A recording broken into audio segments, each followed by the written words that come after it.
तुम सच में एक क्रिएटिव जीनियस हो। तुम्हारे पास किसी पूरे किंगडम से भी ज्यादा पैसा है, लेकिन फिर भी तुमने बिल्कुल ऑपोजिट लाइफ चूज की।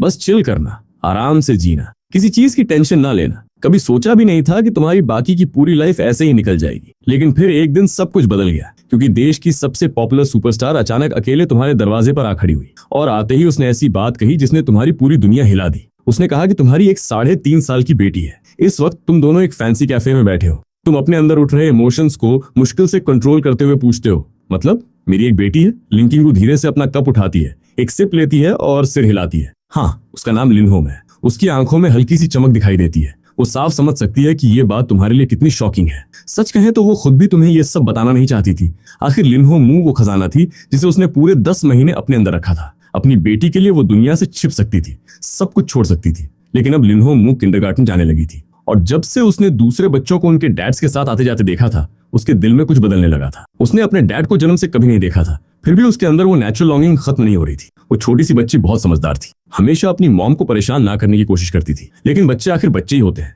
उनके छोटे छोटे इमोशंस बड़े लोगों से ज्यादा देर छिप नहीं सकते। लिनहो मू की मुस्कान के पीछे छिपी उदासी लिंकिंगू से छिप नहीं पाई, और बहुत लंबे इंटरनल स्ट्रगल के बाद उसने आखिर तुम्हें ढूंढने का फैसला किया। ये पागलपन जैसा था। एक इतनी बड़ी सुपरस्टार का किसी आम इंसान के साथ रिलेशनशिप होना ही मुश्किल था, लेकिन फेट को शायद मजाक करना पसंद था। उस दिन एक वर्क फेलियर की वजह से वो दुखी होकर ड्रिंक करने गई थी, और उसी रात तुम भी कुछ ड्रिंक्स लेने के बाद वहां पहुंचे थे। दोनों नशे में थे, जैसे आग और सूखी घास एक साथ मिल जाए। एक ही रात में सब कुछ हो गया, और उसी रात लिनहो मू इस दुनिया में आने की वजह बन गई। लिंकिंगू कुछ पल के लिए चुप हो जाती है, फिर धीरे से सिर हिलाकर खुद को संभालती है। वो तुम्हारी तरफ देखकर गंभीर आवाज में कहती है, मुझे पता है कि अचानक तुमसे हमारी बेटी की रिस्पॉन्सिबिलिटी लेने के लिए कहना आसान नहीं है, लेकिन मैं नहीं चाहती कि वो हर दिन अपने डैड को मिस करके दुखी रहे। अगर पॉसिबल हो तो मैं तुम्हें कॉम्पेंसेट भी कर सकती हूँ। तुम्हें बस वीकेंड्स उसके साथ स्पेंड करने होंगे। शायद उसे खुद भी एहसास नहीं था कि ये कहते वक्त उसकी आवाज हल्की सी कांप गई थी। तुम उसकी बात सुनते हो, अंदर इमोशंस का तूफान चल रहा होता है, लेकिन बाहर से तुम सरप्राइजिंगली काम रहते हो। अगर लिनहो सच में मेरी बेटी है तो मैं उसकी रिस्पॉन्सिबिलिटी जरूर लूंगा, लेकिन कॉम्पेंसेशन की बात मत करो। क्या तुम रिच लोग सच में सोचते हो कि मनी हर प्रॉब्लम सॉल्व कर सकता है? सॉरी, मुझे सिर्फ ये डर है कि कहीं मैं तुम्हारे लिए परेशानी ना बन जाऊं। लिंकी को हल्का सा सिर हिलाती है। उसे एहसास होता है कि उसने कॉम्पेंसेशन वाली बात कहकर गलती की थी, और इसी वजह से तुम्हारे लिए उसके मन में रिस्पेक्ट थोड़ा बढ़ जाता है। वो समय बर्बाद नहीं करती, तुरंत उठकर बिल पे करती, और तुम्हें सारी कंफ्यूजन क्लियर करने के लिए साथ चलने का इशारा करती। उसके साथ तुम शंघाई की एक बेहद रेनाउंड इंस्टीट्यूशन पहुंचते हो। वहां लिनहो मू की बेसिक इन्फॉर्मेशन रिकॉर्ड की जाती है। हेल्थ वर्कर्स सैंपल्स कलेक्ट करते हैं, फिर रिजल्ट आने का इंतजार शुरू होता है। इस दौरान तुम दोनों लगभग कुछ नहीं बोलते। दूसरी तरफ शंघाई के एक बिलिंगुअल किंडरगार्टन में छुट्टी का समय हो चुका होता है। टीचर्स बच्चों को लाइन में बाहर ला रहे होते हैं। कई क्यूट बच्चे लाइन में खड़े होते हैं, लेकिन सबसे आगे खड़ी एक छोटी सी लड़की सबका ध्यान अपनी तरफ खींच लेती है। उसे देखते ही हर कोई एक ही बात सोचता है, कितनी खूबसूरत बच्ची है। टीचर्स भी उसे बहुत पसंद करते हैं और हमेशा उस पर एक्स्ट्रा अटेंशन देते हैं। एक टीचर मुस्कुराकर पूछती है, मू, आज तुम्हें लेने कौन आ रहा है? छोटी लड़की मासूम आवाज में जवाब देती है, ऑन्ट किम। फिर वो गेट के बाहर देखकर उत्साहित हो जाती है। देखिए, ऑन्ट किम वहां है। वो हाथ हिलाकर मुस्कुराने लगती है। टीचर उसका हाथ पकड़कर गेट तक छोड़ती है। किम उसका हाथ पकड़कर कार की तरफ चल पड़ती है। लिंकिंगू की बेस्ट फ्रेंड होने के नाते किम को अच्छी तरह पता है कि आज क्या होने वाला है। उसे मालूम है कि शायद बहुत जल्द लिनहो मू अपने डैड से मिलने वाली है। ये सोचकर उसका दिल थोड़ा भारी हो जाता है, लेकिन जब वो लिनहो मू के चेहरे पर एक्साइटमेंट देखती है तो उसकी सारी इरिटेशन धीरे धीरे गायब हो जाती है। उधर इंस्टीट्यूशन में 2 घंटे का इंतजार किसी परीक्षा से कम नहीं लगता, लेकिन जब आखिरकार पैटर्निटी टेस्ट रिपोर्ट तुम्हारे हाथ में आती है तो तुम्हारा दिल जोर जोर से धड़कने लगता है। रिजल्ट साफ था। लिंकिंगू ने सच कहा था। लिनहो मू सच में तुम्हारी बेटी थी, तुम्हारी अपनी बेटी, तुम्हारी खून का रिश्ता। उस पल तुम्हारे अंदर कुछ टूटता नहीं, बल्कि कुछ नया जन्म लेता है। तुम इस दुनिया में अकेले थे। कुछ साल पहले तुम एक्सीडेंटली इस पैरेलल वर्ल्ड में आ गए थे। दोनों दुनियाएं लगभग एक जैसी थी, लेकिन यहाँ तुम्हारा कोई फैमिली मेंबर नहीं था। तुम ऑर्फनेज में बड़े हुए थे। न पेरेंट्स, न भाई बहन, न कोई अपना। 20 साल से ज्यादा समय तक तुमने अकेलेपन को ही अपना परिवार माना था, और आज अचानक तुम्हें पता चला कि इस दुनिया में तुम्हारा एक अपना रिश्ता मौजूद है, तुम्हारी बेटी। सिर्फ ये सोचकर ही तुम्हारी आंखें नम हो जाती हैं। तुम्हारे चेहरे पर खुशी और एक्साइटमेंट एक साथ दिखाई देने लगती है। बगल में बैठी लिंकिंगू चुपचाप तुम्हें देख रही होती है। जब वो तुम्हारे चेहरे पर वो जेन्युइन खुशी देखती है तो राहत की सांस लेती है, क्योंकि एक माँ होने के नाते वो अपनी बेटी की खुशी के लिए कुछ भी कर सकती थी।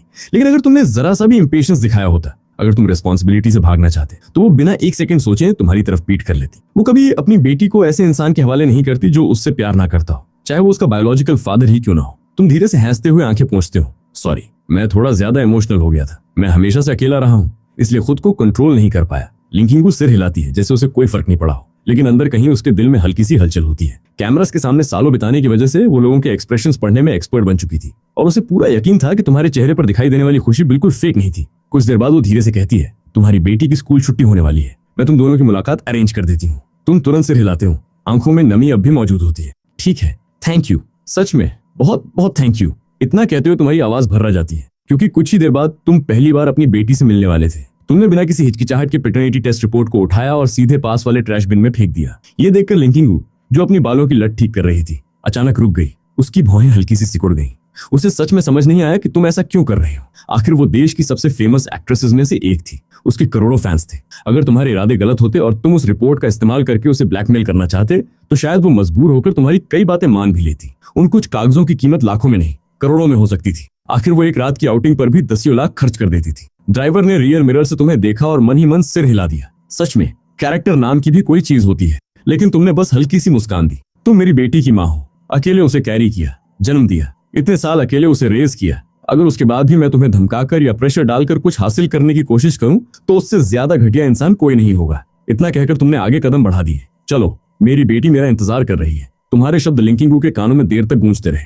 वो कार में बैठी थी, लेकिन उसका दिमाग बार बार उसी बात पर अटक रहा था। उसने सिर्फ मेरे बारे में सोचा, मेरे और बेटी के बारे में। ये सोचते ही उसके गालों पर हल्की सी लाली आ गई। कुछ देर बाद कार एग्रीड लोकेशन पर पहुंच गई। दोनों रिवॉल्विंग डोर पार करके होटल लॉबी में दाखिल हुए। लिंकिंगू ने चारों तरफ नजर दौड़ाई और जल्दी ही उसे सोफा पर बैठी लिनमू और किन दिखाई दे गई। पूरे दिन अपनी बेटी को ना देखने की वजह से उसका दिल पहले ही बेचैन था। लगभग दौड़ते हुए वो लिनमू के पास पहुंची। आइसक्रीम खा रही छोटी लिनमू ने जैसे ही अपनी मॉम को देखा, उसका चेहरा खिल उठा। वो सीट से फुर्ती से नीचे उतरी और सीधे लिंकिंगू की टांगों से लिपट गई। मम्मी! उसकी मीठी आवाज सुनते ही लिंकिंगू की सारी थकान पल भर में गायब हो गई। लेकिन अगले ही पल लिनमू की नजर तुम्हारे ऊपर पड़ी। छोटी बच्ची ने उत्सुकता से तुम्हें देखा। शायद ब्लड रिलेशन का ही असर था कि उसे तुमसे बिल्कुल डर नहीं लगा। उल्टा वो बड़ी क्यूरियोसिटी से तुम्हें ऑब्जर्व कर रही थी। तुमने अपने अंदर उमड़ रहे इमोशंस को दबाते हुए धीरे से पूछा, क्या तुम्हें पता है मैं कौन हूँ? लिनमू ने पहले अपनी मॉम की तरफ देखा, फिर थोड़ी झिझक के साथ धीरे से पूछा, क्या आप डैडी हो? बस वो एक शब्द, डैडी। तुम्हारा दिल उसी पल पिघल गया। अगर तुम्हें डर ना होता कि कहीं तुम उसे डरा ना दो तो शायद उसी वक्त उसे गोद में उठाकर छोड़ते ही नहीं। तुमने मुस्कुराते हुए सिर हिलाया। हाँ, मैं डैडी हूँ। ये सुनते ही लिनमू किसी छोटी चिड़िया की तरह दौड़कर तुम्हारी बाहों में कूद गई। उसके नन्हे हाथ तुम्हारी गर्दन के चारों तरफ कसकर लिपट गए, जैसे उसे डर हो कि अगर उसने छोड़ा तो तुम फिर कहीं गायब न हो जाओ। वो दृश्य देखकर लिंकिंगू की आंखें भर आईं। किन भी कुछ बोल नहीं पाई। उसके अंदर जो थोड़ी बहुत नाराजगी थी वो भी गायब हो गई। लिनमू तुम्हारे कंधे से सिर लगाकर धीमे से बोली, डैडी। मुंह ने आपको बहुत मिस किया। उसकी मासूम आवाज सीधे दिल में उतर गई। मुंह को लगता था कि डैडी अब मम्मी और मुंह को नहीं चाहते। तुम्हारा दिल कसकर दर्द से भर गया। तुमने तुरंत उसे और करीब खींच लिया। ऐसा कभी नहीं होगा। डैडी बस कुछ कामों में फंस गए थे, लेकिन अब डैडी वापस आ गए और अब कहीं नहीं जाएंगे। छोटी बच्ची ने अपनी बड़ी बड़ी चमकती आंखों से तुम्हें देखा, फिर आश्चर्यजनक मैच्योरिटी के साथ बोली, अगर डैडी बिजी हैं तो चिंता मत करो। मुंह बड़ी हो गई है। डैडी बस कभी कभी मिलने आ जाया करो। उसकी आवाज भर्रा गई थी, लेकिन वो फिर भी मुस्कुराने की कोशिश कर रही थी। उस पल वहां मौजूद तीनों एडल्ट्स की आंखें नम हो गईं। तुम खुद को रोक नहीं पाए। अपनी बेटी को कसकर गले लगा लिया। नहीं, डैडी कहीं नहीं जाएंगे। डैडी तुम्हारे साथ रहेंगे। तुम्हें स्कूल छोड़ेंगे, तुम्हें लेने आएंगे, तुम्हारे लिए टेस्टी खाना बनाएंगे, तुम्हें घुमाने ले जाएंगे, तुम्हारे साथ खेलेंगे। लिनमू की आंखें खुशी से चमक उठी। उसी समय अचानक तुम्हारे दिमाग में एक मैकेनिकल आवाज गूंज उठी, detected. Host has successfully found his biological daughter. Good, father system activated successfully. तुम एक पल के लिए जम गए। सिस्टम एक्टिवेट हो गया था। सच कहे तो तुमने इसकी बिल्कुल उम्मीद नहीं की थी, लेकिन फिर भी तुम्हारे होठों पर मुस्कान आ गई। आखिर सिस्टम होना न होने से तो बेहतर ही था। अब तुम्हारे पास सिर्फ खुद की नहीं, अपनी बेटी की भी जिम्मेदारी थी, और शायद ये सिस्टम तुम्हें उसे दुनिया की सबसे अच्छी लाइफ देने में मदद कर सकता था। थोड़ी दूर खड़ी लिंकिंगू तुम्हें ध्यान से देख रही थी। उसने किन को भी चुप रहने का इशारा किया। कुछ देर बाद तुमने लिनमू को वापस सोफा पर बैठाया, लेकिन जो बच्ची पहले किन के पास बैठी थी अब किसी भी हालत में अपने डैडी से दूर नहीं जाना चाहती थी। वो पूरी तरह तुम्हारे साथ चिपकी हुई थी। किन ने ये देखकर आंखें घुमा ली। वाह! डैडी मिलते ही ऑन्ट किन को भूल गई। लिनमू तुरंत हंस पड़ी। उसने स्पून से आइसक्रीम उठाई और किन के मुंह की तरफ बढ़ा दी। ऑन्ट किन, मुंह खोलो। मुंह खिलाएगी। किन का दिल उसी पल जीत लिया गया। एक स्पून आइसक्रीम और सारी नाराजगी गायब। आखिर वो भी चाहती थी कि सब कुछ स्मूथली चले। वो लिंकिंगू की बेस्ट फ्रेंड थी और दोनों की फ्रेंडशिप में कभी कोई स्वार्थ नहीं था। समय धीरे धीरे बीतता गया। आखिर गुड बाय कहने का वक्त आ गया। होटल से बाहर निकलते वक्त लिंकिंगू ने लिनमू का हाथ कसकर पकड़ रखा था, जैसे छोड़ना ही ना चाहती हो। छोटी बच्ची ने कई बार अपना हाथ छुड़ाने की कोशिश की, लेकिन सफल नहीं हुई। आखिर लिंकिंगू को एहसास हुआ कि उसने जरूरत से ज्यादा कसकर पकड़ लिया है। उसने जल्दी से हाथ छोड़ दिया। छोटी हथेली पर हल्का सा लाल निशान पड़ चुका था। उसके चेहरे पर शर्मिंदगी साफ दिखाई दे रही थी। सच तो ये था कि वो अब भी थोड़ा वरीड थी। उसे समझ नहीं आ रहा था कि बेटी उसके बिना रह पाएगी या नहीं, और तुम उसका कितना ख्याल रखोगे। लेकिन काम की वजह से उसे ट्रैवल करना ही था, और अब जब फादर और डॉटर एक दूसरे को पहचान चुके थे तो वो हमेशा बेटी को अपने पास नहीं रख सकती थी। ये दिन कभी ना कभी आना ही था। तुमने हल्की मुस्कान के साथ कहा, चिंता मत करो, जब भी टाइम मिले ग्रीन बबल पर कॉल कर लेना। मेरा फोन 24 घंटे ऑन रहेगा। लिंकिंगू ने तुम्हारी तरफ देखा। उसकी आंखों में चिंता अभी भी थी, लेकिन पहले से काफी कम। उसने धीरे से सिर हिलाया। ठीक है, मुंह अब तुम्हारी जिम्मेदारी है। उसके शब्दों में भरोसा था, और पहली बार उसे लगा कि शायद उसकी बेटी को उसका डैडी सच में मिल गया है। लिंकिंगू आखिरकार किन के साथ चली गई। मजेदार बात यह थी कि असल वजह खुद लिनमू थी, छोटी सी बच्ची बार बार अपनी मॉम को जाने के लिए कह रही थी ताकि वो अपने डैडी के साथ समय बिता सके। लेकिन जब सच में लिंकिंगू जाने लगी तब लिन मू के मासूम चेहरे पर थोड़ी सी हिचकिचाहट और उदासी दिखाई दी। आखिर इतने सालों से वो अपनी मॉम के साथ ही तो रही थी। तुमने ये सब देखा और धीरे से उसका छोटा सा हाथ अपने हाथ में ले लिया। तुम्हारी हथेली की गर्माहट ने उसे थोड़ा सुकून दिया। डैडी ठीक है, मॉमी बस काम में बहुत बिजी रहती है, हर दिन उन्हें बहुत काम करना पड़ता है, कभी कभी तो देर रात तक। लिन मू ने धीरे से कहा। मुंह को मॉमी के लिए बहुत बुरा लगता है। तुमने हल्की मुस्कान के साथ उसके सिर पर हाथ फेरा। हर किसी की अपनी मुश्किलें होती हैं, लेकिन हमारी मुंह तो बहुत समझदार है। छोटी बच्ची की आंखें चमक उठी। सच? बिल्कुल, मम्मी को तुम पर बहुत गर्व होगा और डैडी को भी। उसने उम्मीद भरी नजरों से पूछा। तुम हंस पड़े। सबसे ज्यादा डैडी को। ये सुनते ही उसके चेहरे पर बड़ी सी मुस्कान खिल गई। कुछ देर पहले की उदासी लगभग गायब हो चुकी थी। तो मुंह हमेशा अच्छी बच्ची बनेगी ताकि डैडी मुझे हमेशा प्रेज करे। उसका जवाब सुनकर तुम्हारा दिल फिर से पिघल गया। तुमने उसका हाथ पकड़ लिया। चलो अब घर चलते हैं। शाम ढलने लगी थी, सड़कों पर रोशनी जलने लगी थी। पहली बार मिले फादर और डॉटर हाथ पकड़कर सड़क के किनारे टैक्सी का इंतजार करने लगे। तुमने सोचा कि घर पहुंचकर उसके लिए कुछ अच्छा खाना बनाओगे। हालांकि तुम हमेशा खुद खाना बनाते थे,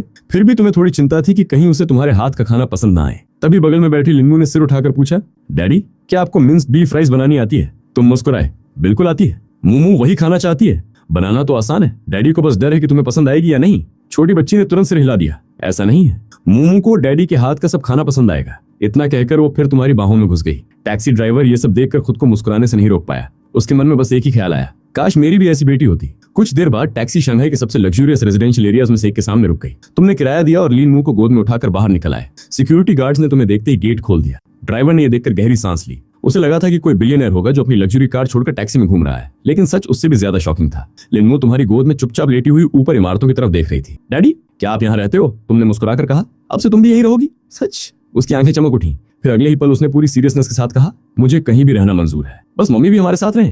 ये सुनकर तुम कुछ सेकंड के लिए चुप रह गए। डैडी मैं आपकी हेल्प करूंगी मम्मी को वापस घर लाने में। उसका छोटा सा चेहरा इतना गंभीर था कि तुम्हें हंसी भी आई और भावुकता भी। लगभग 20 मिनट बाद तुम दोनों अपने मैंशन के सामने खड़े थे। सामने आर्टिफिशियल लेक था, पीछे स्विमिंग पूल, 3 मंजिला आलीशान विला, हर सुविधा मौजूद थी। कई साल पहले जब ये प्रॉपर्टी ऑक्शन पर आई थी तब तुमने इसे 150 मिलियन में खरीदा था। उस दिन ये खबर ट्रेंड भी हुई थी, लेकिन किसी को नहीं पता चला कि वो मिस्टीरियस बायर कौन था। आखिर तुमने कभी पब्लिक अपीयरेंस देना पसंद ही नहीं किया। इस पैरेलल वर्ल्ड में आने के बाद तुमने जल्दी ही एक बात नोटिस कर ली थी। यहाँ टेक्नोलॉजी तो लगभग अर्थ जैसी थी, लेकिन कल्चर इंडस्ट्री काफी पीछे थी। कई लेजेंडरी नॉवेल्स, सॉन्ग्स और स्टोरीज यहाँ मौजूद ही नहीं थे और तुमने उसी मौके का फायदा उठाया। सिर्फ एक नॉवल ने तुम्हें करोड़ों कमा कर दिए। उसके बाद एक मास्टरपीसेस आते गए। कुछ साल पहले तुमने अपनी खुद की कल्चर मीडिया कंपनी भी स्टार्ट कर दी थी। प्रोफेशनल टीम हायर की, इंटेलेक्चुअल प्रॉपर्टी राइट्स मैनेज करवाए। अब हालत ये थी कि अगर तुम पूरी जिंदगी कोई काम ना करो तब भी दुनिया के सबसे अमीर लोगों में गिने जाते। शायद इसी वजह से सिस्टम एक्टिवेट होने पर भी तुम बहुत ज्यादा एक्साइटेड नहीं हुए थे। लेकिन तभी तुम्हें अचानक कुछ याद आया। Beginner gift pack. System activate होते समय तुम्हें एक वेलकम पैकेज भी मिला था। मनी मन तुमने उसे ओपन करने का कमांड दिया। अगले ही पल सिस्टम की आवाज गूंज उठी,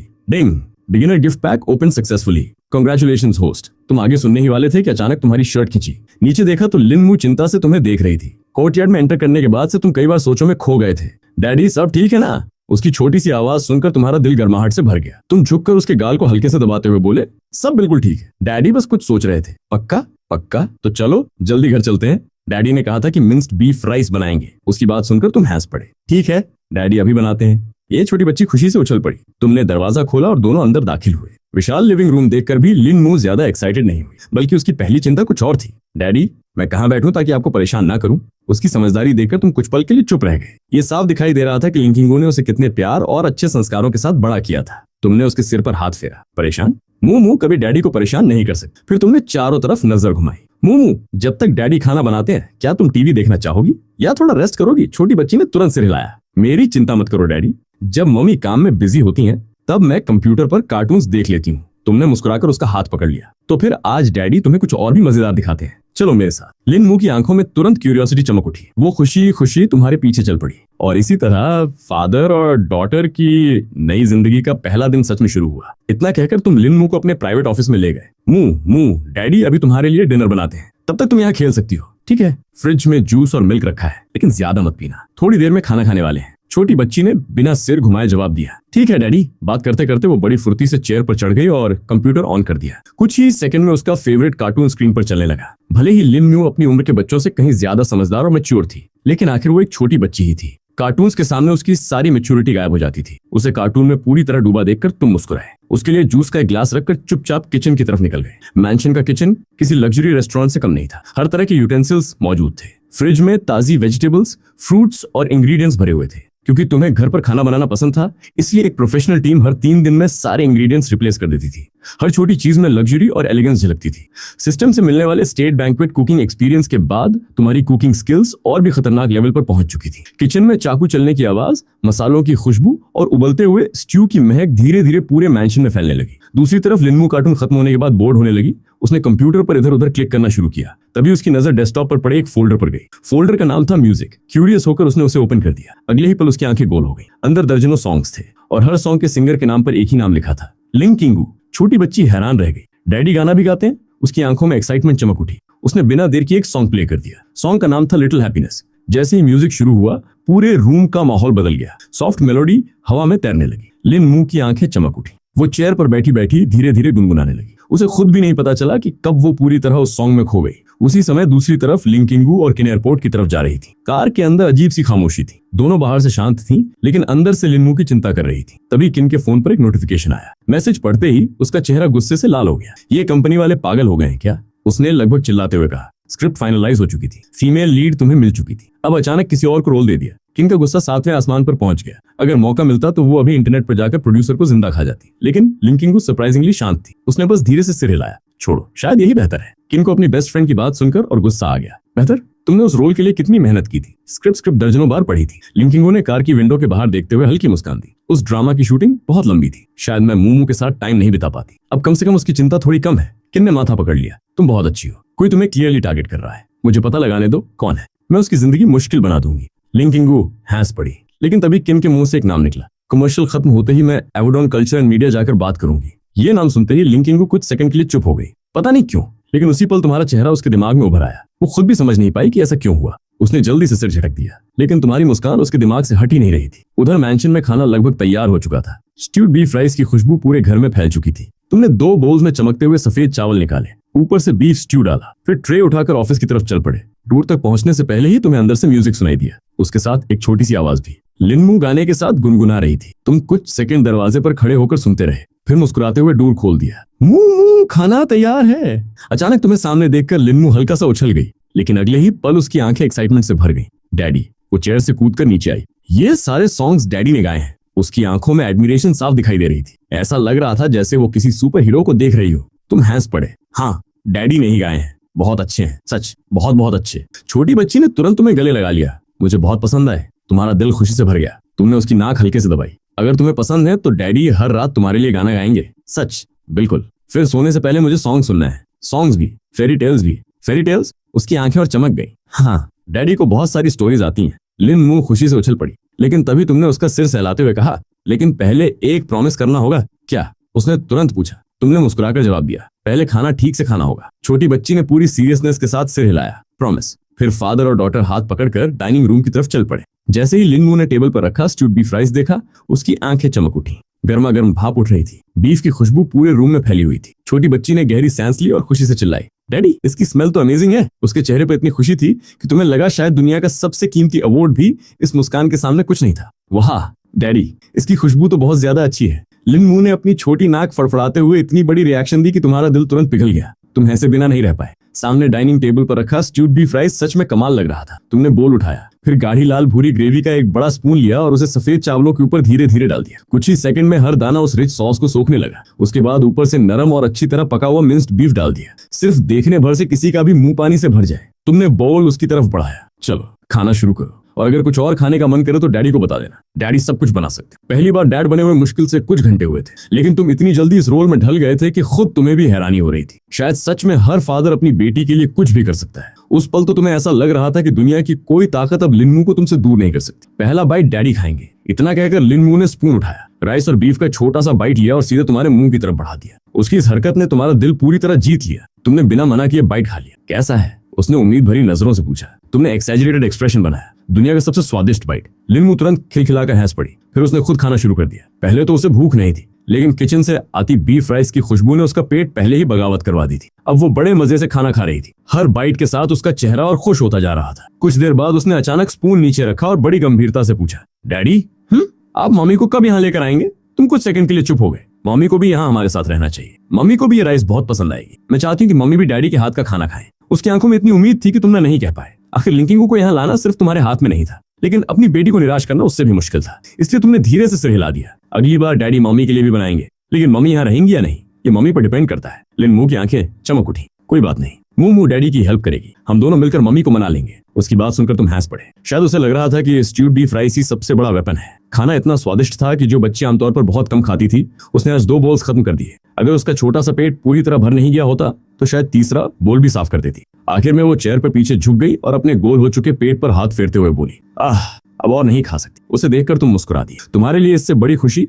शायद कोई नहीं थी कि तुम्हारी बेटी को तुम्हारे हाथ का खाना पसंद आया। जब भी खाना हो डैडी बना देंगे, प्रॉमिस प्रॉमिस। खाना खत्म होते ही तुम प्लेट्स उठाने लगे, लेकिन उससे पहले ही लिन मू चेयर से उतर गई और प्लेट्स पकड़ ली। डैडी मैं हेल्प करूंगी। तुमने तुरंत रोकना चाहा, लेकिन उसकी मूवमेंट्स देखकर हैरान रह गए। वो ऐसे काम कर रही थी जैसे उसे आदत हो। मू क्या तुम मम्मी के साथ रहते हुए अक्सर डिशेस वॉश करती थी? तुमने धीरे से पूछा। छोटी बच्ची ने सिर हिलाया। नहीं, लेकिन कभी कभी मम्मी को खाना खाते खाते अचानक काम आ जाता था, तब मैं बाद में डिशेस साफ कर देती थी। उसका जवाब सुनकर तुम्हारे दिल में हल्का सा दर्द हुआ। उसकी उम्र की बच्ची को यह सब नहीं करना चाहिए था। तुम उसके पास झुके और उसके सिर पर हाथ फेरा। अब से नहीं, जब तक डैडी हैं ये सब डैडी करेंगे। लेकिन नहीं, तुमने मुस्कुराते हुए कहा, जब मम्मी और डैडी बूढ़े हो जाएंगे तब तुम हेल्प करना। लिन मू कुछ सेकंड तुम्हें देखती रही, फिर धीरे से मुस्कुराई। ठीक है। तुम डिशेस लेकर किचन में चले गए, लेकिन लिन मू टीवी देखने नहीं गई। वो चुपचाप किचन के बाहर खड़ी हो गई, दरवाजे से झांकते हुए अपने डैडी को काम करते देखती रही। उसके चेहरे पर एक छोटी सी संतुष्ट मुस्कान थी। शायद वो सोच रही थी कि अब उसके पास भी डैडी है।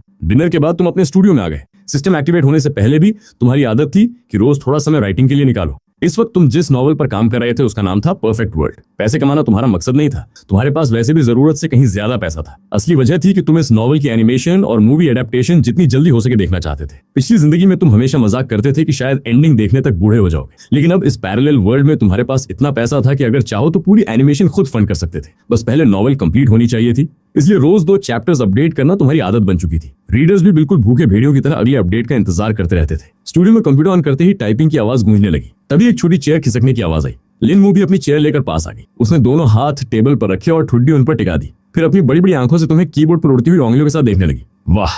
कुछ मिनट बाद उसके मुंह से निकला, डैडी कितनी फास्ट टाइपिंग करते हैं। थोड़ी देर बाद फिर, डैडी आपके हाथ दर्द नहीं करते। और कुछ देर बाद वो पीछे आकर तुम्हारे कंधे दबाने लगी। डैडी मैं मैसेज कर दूं। उसकी मासूम हरकत देखकर तुम हंस पड़े। तुम तो डैडी की पर्सनल असिस्टेंट बन गई। लिन मू गर्व से मुस्कुराई। मैं डैडी की सबसे स्पेशल असिस्टेंट हूँ। फिर उसकी नजर स्क्रीन पर गई। डैडी ये जो आप लिख रहे हो? उसने क्यूरियोसिटी से पूछा। क्या ये नॉवल है? उसकी आंखें एक्साइटमेंट से चमक रही थीं। क्या डैडी हमेशा इतनी अमेजिंग स्टोरीज लिखते हैं? लिन मू सवालों की ऐसी मशीन निकली कि रुकने का नाम ही नहीं ले रही थी। डैडी ये नॉवल रोमांस है? मम्मी और आंट किन को भी रोमांस नॉवेल्स पसंद है। अच्छा, और आंट किन तो सीक्रेटली स्पाइसी नॉवेल्स भी पढ़ती हैं। ये बोलते ही लिन मू ने तुरंत अपने दोनों हाथों से मुंह ढक लिया, जैसे उसे एहसास हो गया हो कि उसने कोई सीक्रेट लीक कर दिया है। तुम कीबोर्ड पर टाइपिंग करते करते रुक गए, फिर हंसी रोकते हुए पूछा, ये बात तुम्हें कैसे पता? छोटी बच्ची की आंखें इधर उधर घूमने लगी। बस पता है। तुम हंस पड़े। दूसरी तरफ अगर किन ये सुन लेती तो शायद शर्म से बेहोश हो जाती। स्टूडियो में टाइपिंग की आवाज लगातार गूंजती रही। सिस्टम की मदद और सालों के राइटिंग एक्सपीरियंस की वजह से तुम्हारी स्पीड किसी मॉन्स्टर से कम नहीं थी, लगभग 80,000 वर्ड्स प्रति घंटे। कीबोर्ड पर तुम्हारी उंगलियां इतनी तेज चल रही थी कि लिन मू कई बार आंखें झपकाना भूल जाती। वाह, डैडी कितने फास्ट हैं। वाह, डैडी के हाथों में मोटर लगी है क्या? हर कुछ मिनट बाद उसका कोई नया कमेंट आ जाता। लेकिन आश्चर्य की बात यह थी कि वो बिल्कुल बोर नहीं हुई। पूरे 2 घंटे तक वहीं बैठी रही। कभी तुम्हारे लिए टैंगरीन छीलती, कभी खुद खाती, कभी तुम्हारे मुंह में डाल देती। आखिरकार जब आज के चैप्टर्स अपलोड हो गए तो तुमने क्लॉक की तरफ देखा। रात काफी हो चुकी थी। अगर पहले की बात होती तो शायद तुम कोई दूसरा प्रोजेक्ट शुरू कर देते, लेकिन अब तुम्हारी प्रायोरिटी बदल चुकी थी। अब सबसे जरूरी चीज थी कि तुम्हारी बेटी आराम करे, नहाए और समय पर सोए। तुमने चेयर से उठते हुए कहा, मुंह अब बैड टाइम। छोटी बच्ची तुरंत उछल पड़ी। Okay daddy. तुम उसे लेकर बेडरूम में आए। लिंकिंग को द्वारा पैक किए गए सूटकेस से उसके कपड़े निकाले और फिर दोनों बाथरूम की तरफ बढ़ गए। लेकिन बाथरूम कहना शायद गलत होगा, वो किसी प्राइवेट इंडोर हॉट स्प्रिंग से कम नहीं था। विशाल मार्बल फ्लोर, चारों तरफ सॉफ्ट लाइट्स, बीच में नेचुरल थर्मल स्प्रिंग से भरा हुआ बड़ा पूल। पानी में हल्की भाप उठ रही थी। कहते थे कि इस पानी में कई तरह के मिनरल्स हैं जो शरीर की थकान दूर करते हैं। लिन मू दरवाजे पर खड़ी होकर सब कुछ बड़ी आंखों से देखने लगी। डैडी ये बाथरूम तो बहुत बड़ा है। फिर उसने पूरी इनोसेंस के साथ कहा, मम्मी और आंट किन को भी बुला लेते हैं, सब साथ में बैठ करेंगे। तुम्हारे कदम एक पल के लिए रुक गए। फिर तुम हंसी रोकते हुए उसके सिर पर हल्की टैप मारते हो। मुंह तुम डैडी की मुश्किलें बढ़ा रही हो। छोटी बच्ची कुछ समझी नहीं। क्यों? कुछ नहीं, तुमने टॉपिक बदल दिया। चलो पानी में आओ। अगले ही पल लिन मू पानी में कूद गई। उसके बाल गीले होकर माथे से चिपक गए। उसका हंसता हुआ चेहरा किसी छोटे एंजल जैसा लग रहा था। फिर उसने शरारती मुस्कान के साथ दोनों हाथों से पानी उठाया और तुम्हारी तरफ उछाल दिया। Daddy attack. तुम भी पीछे हटने वाले नहीं थे। अगले कुछ मिनटों में पूरा बाथरूम हैंसी और चींटों से भर गया। फादर और डॉटर इतनी मस्ती कर रहे थे कि समय का पता ही नहीं चला। बात के बाद लिन टैबलेट लेकर कार्टून्स देखने बैठ गई। दूसरी तरफ तुमने सिस्टम इंटरफेस खोला। बिगिनर पैक से मिली फिजिकल एनहांसमेंट पिल अभी तक यूज नहीं की थी। उसे लेने से पहले तुमने सिस्टम से पूछा कि क्या ये पिल लिन मू को भी दी जा सकती है। जवाब तुरंत आया, host daughter is too young, current item unavailable for child use. लेकिन सिस्टम ने यह भी बताया कि फ्यूचर में ऐसे रिवॉर्ड्स मिल सकते हैं जो लिन मू की फिजिकल कंडीशन इंप्रूव करेंगे। ये सुनकर तुम्हें सिस्टम थोड़ा और यूजफुल लगने लगा। तुमने पिल निकल ली। कुछ सेकंड बाद पेट में हल्की गर्माहट फैल गई। ऐसा महसूस हुआ जैसे शरीर के अंदर कोई गर्म धारा बह रही हो। कोई ड्रामेटिक सीन नहीं हुआ, ना शरीर से गंदगी निकली, न बिजली चमकी। लेकिन कुछ मिनट बाद तुम्हें साफ महसूस हुआ कि शरीर पहले से कहीं हल्का और एनर्जेटिक लग रहा है। उसी समय दूसरी तरफ लिंकिंगू की बिजनेस ट्रिप बिल्कुल अच्छी नहीं चल रही थी। कंपनी ने बिना बताए उसके नाम पर एक नया कॉन्ट्रैक्ट साइन कर दिया था। कॉन्ट्रैक्ट छोटा था,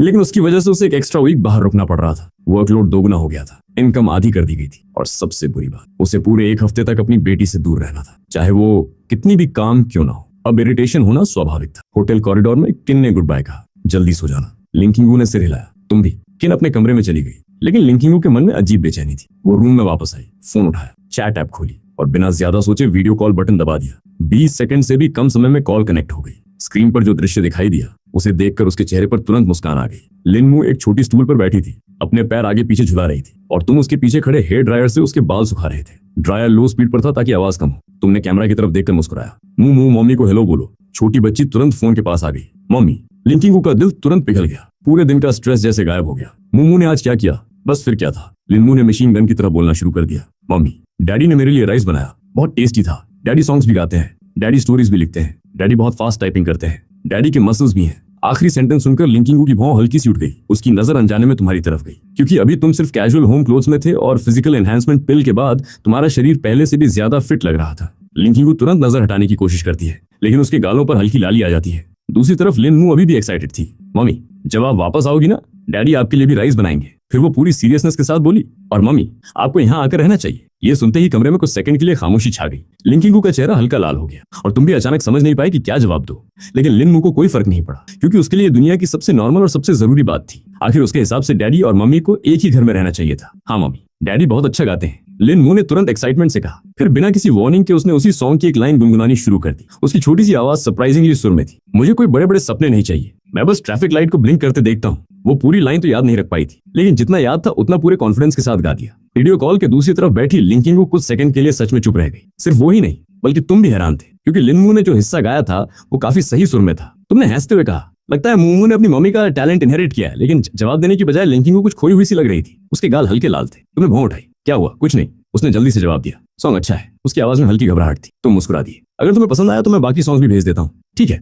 लिंकिंगू ने इतनी जल्दी से हिलाया कि खुद उसे भी एहसास नहीं हुआ। सच कहें तो उसने बस फॉर्मेलिटी में कहा था, लेकिन अब उसे खुद क्यूरियोसिटी हो रही थी। तुमने हंसते हुए जवाब दिया, मुंह के बाल ड्राई कर लूं, फिर भेजता हूँ। कोई जल्दी नहीं। कुछ सेकंड बाद उसे कुछ याद आया। वैसे एक बात और है, कंपनी की वजह से मुझे एक हफ्ता और एंशन में रुकना पड़ेगा, इसलिए मुंह पूरे हफ्ते तुम्हारे साथ रहेगी। तुमने राहत की सांस ली। मैं तो समझा कोई सीरियस बात है, फिर तुम्हारे चेहरे पर मुस्कान आ गई। चिंता मत करो, मुंह मेरी रिस्पॉन्सिबिलिटी है। ये सुनकर लिंकिंगू के चेहरे पर भी हल्की मुस्कान आई। थैंक्स। उसके बाद उसने जल्दी से गुड बाय कहा और कॉल बंद कर दी। लेकिन कॉल खत्म होने के बाद भी उसके चेहरे की गर्माहट कम नहीं हुई। होटल रूम में अकेली बैठी वो फोन को देखती रही। ना जाने क्यों वो बार बार तुम्हारे बारे में सोच रही थी। शायद क्योंकि पूरे दिन उसने मुंह की बातें सुनी थी, शायद क्योंकि तुमने उसकी उम्मीद से कहीं ज्यादा अच्छा ख्याल रखा था, या शायद वजह कुछ और थी। दूसरी तरफ लिन मू अचानक बोली, डैडी आपने अभी तक सॉन्ग्स नहीं भेजे। तुमने माथे पर हाथ मारा। अरे हाँ, मैं भी चलूंगी। ठीक है। तुमने उसे गोद में उठाया और ऑफिस की तरफ चल पड़े। कुछ मिनट बाद सॉन्ग्स का पूरा फोल्डर लिंकिंगू को भेज दिया गया।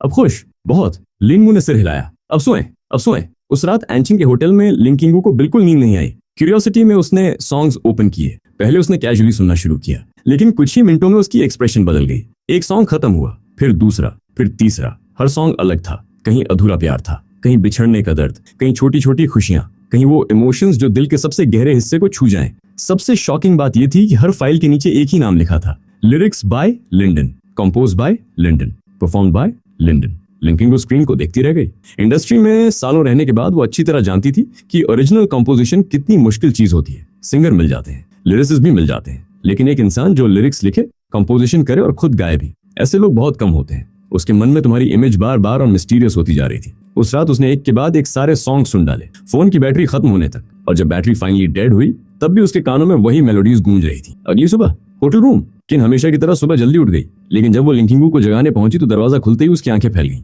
लिंकिंगू बिस्तर पर फैली हुई थी, बाल बिखरे हुए, आंखों के नीचे डार्क सर्कल्स। तुम पूरी रात सोई नहीं? किन चौंक गई। लिंकिंगू ने धीरे से फोन उठाया। सॉन्ग सुन रही थी। किन कुछ सेकंड उसे घूरती रही, फिर माथा पकड़ लिया। तुम्हारा कोई इलाज नहीं। उसी समय दूसरी तरफ मैंशन में सुबह के 7 बजे थे। तुम धीरे धीरे जागे। आंखें खोलते ही सबसे पहले तुम्हारी नजर एक छोटी सी प्यारी फेस पर पड़ी। लिनमू पहले से जाग चुकी थी, लेकिन उसने कोई आवाज नहीं की थी। वो बस चुपचाप तुम्हारे बगल में लेटी तुम्हारे जागने का इंतजार कर रही थी। जैसे ही तुम्हारी आंख खुली, वो मुस्कुरा दी। Good morning daddy. तुम्हारा दिल तुरंत पिघल गया। गुड मॉर्निंग म्यू मू।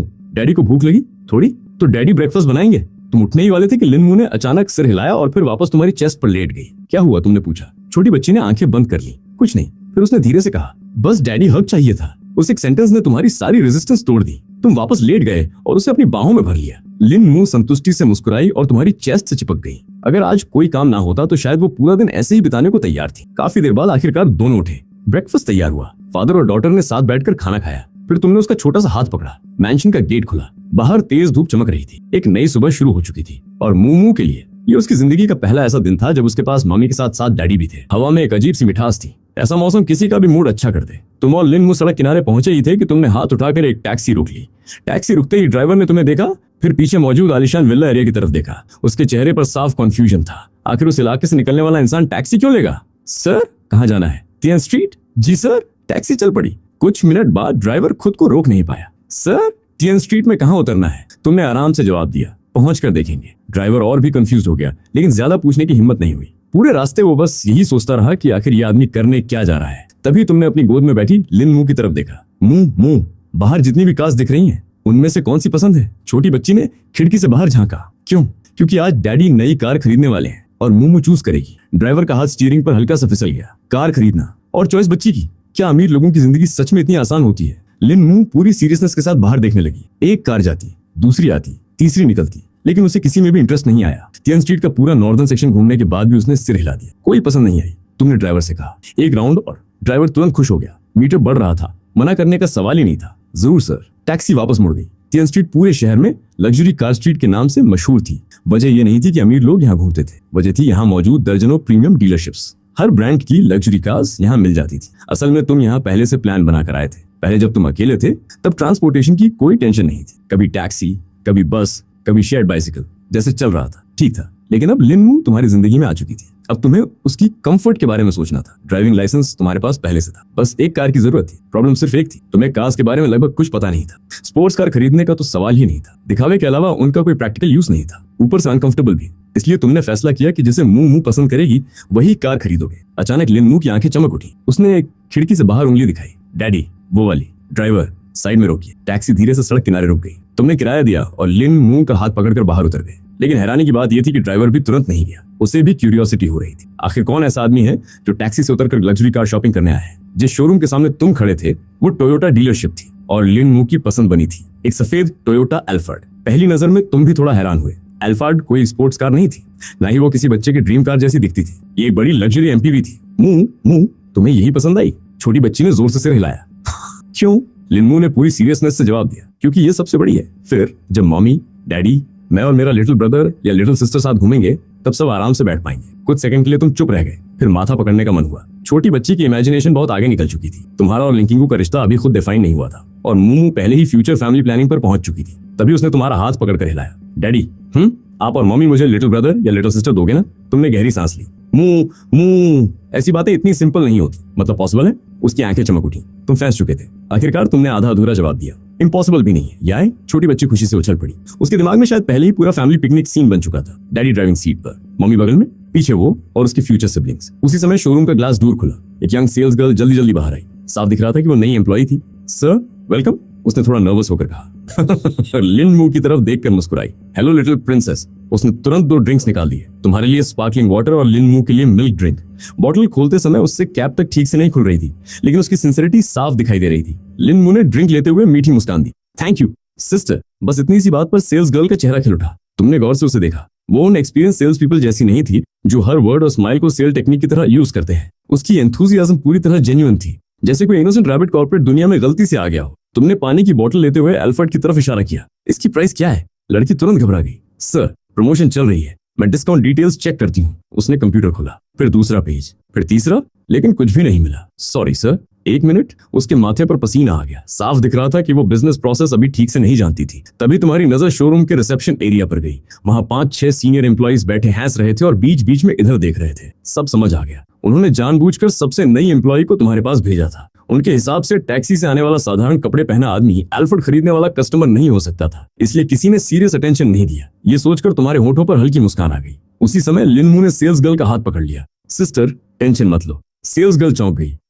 डैडी अच्छे हैं, अगर आपको नहीं मिलता तो भी डैडी नाराज नहीं होंगे। छोटी बच्ची की मासूम बात सुनते ही सेल्स गर्ल का चेहरा लाल हो गया, माथे पर हल्का पसीना आ गया। शायद कॉर्पोरेट दुनिया में आने के बाद पहली बार किसी कस्टमर ने उसे कंफर्ट किया था। लिजियो के माथे और नाक की नोक पर पसीने की छोटी छोटी बूंदें दिखाई देने लगी। वो सच में घबरा चुकी थी। तभी अचानक उसे कुछ याद आया। शायद ट्रेनिंग के दौरान उसने कहीं प्रमोशन डिटेल्स देखी थी। उसने जल्दी जल्दी डॉक्यूमेंट्स पलटे और अचानक उसकी आंखें चमक उठी। सर, मिल गया। उसने उत्साहित होकर पेपर तुम्हारी तरफ बढ़ाया। ये एल्फर्ड अभी स्पेशल प्रमोशन में है। 30,000 का डायरेक्ट डिस्काउंट है और साथ में कई फ्री मेंटेनेंस चेक्स भी मिलेंगे। काफी पैसे बच जाएंगे। तुमने पेपर लिया और सरसरी नजर डाली। कैलकुलेशन तुम्हारे लिए मुश्किल नहीं थी। कुछ सेकंड बाद तुमने सिर हिलाया। ठीक है। फिर तुमने सीधे पूछा, एक्स्ट्रा यूजलेस पैकेजेस मत जोड़ना, बस एसेंशियल्स। फाइनल अमाउंट कितना होगा? लाइजियो तुरंत बोली, जी सर, अभी कैलकुलेट करती हूँ। वो डॉक्यूमेंट लेकर शोरूम के बाहर खड़ी एल्फर्ड के बॉनेट पर झुक गई और कैलकुलेटर निकालकर हिसाब लगाने लगी। उसकी हरकत देखकर तुम हल्का सा मुस्कुरा दिए। इतनी बड़ी डीलरशिप में काम करने के बावजूद वो बिल्कुल इनएक्सपीरियंस लग रही थी। कुछ सेकंड बाद तुमने मजाकिया अंदाज में पूछा, वैसे हमें अंदर बैठने के लिए इन्वाइट नहीं करोगी?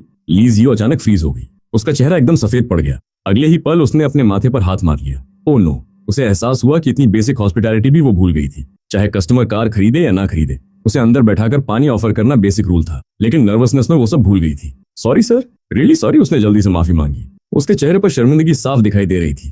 वो मनी मन खुद को बेवकूफ कह रही थी। उसी पल उसने फैसला कर लिया कि चाहे सेल हो या ना हो, वो अपनी तरफ से पूरी कोशिश करेगी। तुम हंस दिए। ठीक है। फिर लिन्मू का हाथ पकड़ लिया। चलो मोमू, अंदर चलते हैं, बाहर बहुत गर्मी है। लिन्मू खुशी से सिर हिलाने लगी। जैसे ही तुम शोरूम के अंदर आए, रिसेप्शन एरिया में बैठे सीनियर एम्प्लॉइज की एक्सप्रेशंस बदल गई। अभी तक वो मजाक देख रहे थे, लेकिन अब मामला थोड़ा सीरियस लगने लगा था। लिजाई जल्दी जल्दी प्राइस शीट तैयार करने लगी। कुछ मिनट बाद उसने डॉक्यूमेंट तुम्हारे सामने रखा। सर, आपके सिलेक्टेड कॉन्फ़िगरेशन के हिसाब से फाइनल अमाउंट 9,50,000 है। तुमने प्राइस शीट उठाई और ध्यान से देखने लगे। दूसरी तरफ लिनमू अपनी ठुड्डी तुम्हारे कंधे पर रखकर नंबर्स देखने की कोशिश कर रही थी, लेकिन उसे कुछ समझ नहीं आ रहा था। उसके लिए सारे नंबर्स बस नंबर्स थे। कुछ देर बाद तुमने पेपर नीचे रख दिया। लिजायो ने इंस्टिंक्टिवली खुद को बार्गेनिंग के लिए तैयार कर लिया। आमतौर पर कस्टमर इस स्टेज पर काफी निगोशिएशन करते थे, लेकिन उसकी उम्मीद के विपरीत तुमने सीधे पॉकेट से बैंक कार्ड निकाला और उसकी तरफ बढ़ा दिया। डेबिट कार्ड स्वाइप कर दीजिए। क्या?